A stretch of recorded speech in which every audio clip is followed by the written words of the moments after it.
महाराज जी, शास्त्रों में 3 प्रकार के ऋणों की चर्चा की गई है। देव ऋण, पितृ ऋण और ऋषि ऋण। इन तीनों ऋणों में ऋषि ऋण भी प्रमुख माना गया, अर्थात इन तीनों ऋणों को बेहतर ढंग से कैसे उतारा जा सकता है। एकमात्र श्री भगवान के चरणों का आश्रय लेकर जब हम भजन करते हैं तो एकादश स्कंद में पढ़ना, भगवान श्री कृष्णचंद्र जी कहते हैं जो मेरी भक्ति करके मेरे को प्राप्त कर लेता है सब ऋणों से मुक्त हो जाता है। नहीं, जो ऋषि ऋण है वो गुरु ऋण है, जो मातृ पितृ ऋण है उनका उद्धार करना है।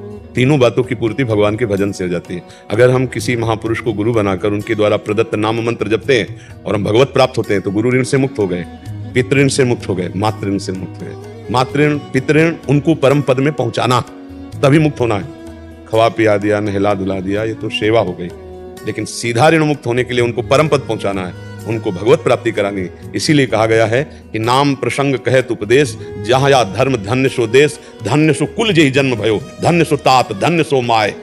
जो नाम जपने वाला भक्त पैदा हो गया वो देश धन्य, वो कुल धन्य, उसके माता पिता धन्य। क्यों? अब वो सब ऋणों से मुक्त कर देगा। बिना भगवान की प्राप्ति के ये चुट पुट कार्यों से ऋण मुक्त नहीं हुआ जा सकता। यहाँ से प्रश्न का उत्तर, हमारे जो वृंदावन की भूमि से अध्यात्म धरा का उत्तर है वो एकमात्र भगवत प्राप्ति है। भगवत प्राप्ति से सब ऋणों से मुक्त हुआ जा सकता है। अगर भगवत प्राप्ति नहीं तो सब ऋण बकाया ही रह गए। ऋषि ऋण भी, मातृ ऋण भी, पितृ ऋण भी।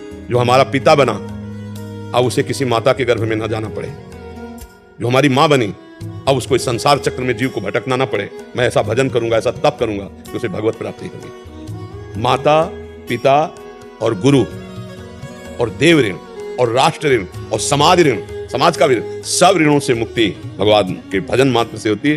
ये समाज ऋण से मुक्त हो रहे हैं। समाज का अन्न पाया है, समाज का वस्त्र पहना है, समाज में हम जिए हैं तो समाज को भिक्षा और शिक्षा का उपदेश हमारा संग है। माता पिता तो गए ही परम पद, और गुरु ने जो मंत्र दिया है उस मंत्र के प्रभाव से भगवत प्राप्ति हमें हो जाएगी तो हम गुरु ऋण से मुक्त हो जाएंगे। गुरु का और कोई ऋण नहीं होता। गुरु का ऋण होता है जीव को भगवत प्राप्ति कराना। तो भगवत प्राप्ति के लिए जो हमें मंत्र दिया, जो हमें जीवन दान दिया, कहा मृत्यु तुल्य माया में, तो अब हम भगवत प्राप्त हुए तो हमारे गुरु ऋण से मुक्त हो गए।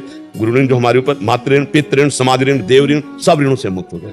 और छोटी मोटी बातों का हमारे जीवन में कोई महत्व नहीं है। हमारे जीवन में महत्व है स्वयं भगवत साक्षात्कार करके सबका ऋण चुका दो।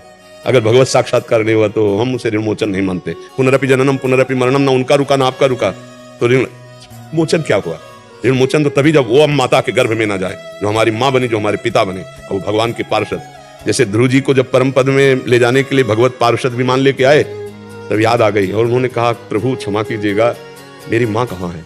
तो कहा वो जो आगे चमकता हुआ विमान जा रहा है उसमें तुम्हारी माँ जा रही है। भक्त की माँ और पिता और जो वो सब भगवत प्राप्त हो जाते हैं। हमें चाहिए कि हम भजन करके भगवत प्राप्त करें तो देव ऋण, ऋषि ऋण, मातृ ऋण, पितृ ऋण, समाज ऋण सबसे मुक्त हो जाएंगे। अगर भगवत प्राप्ति नहीं तो फिर तो बार बार जन्म मरण का चक्कर है।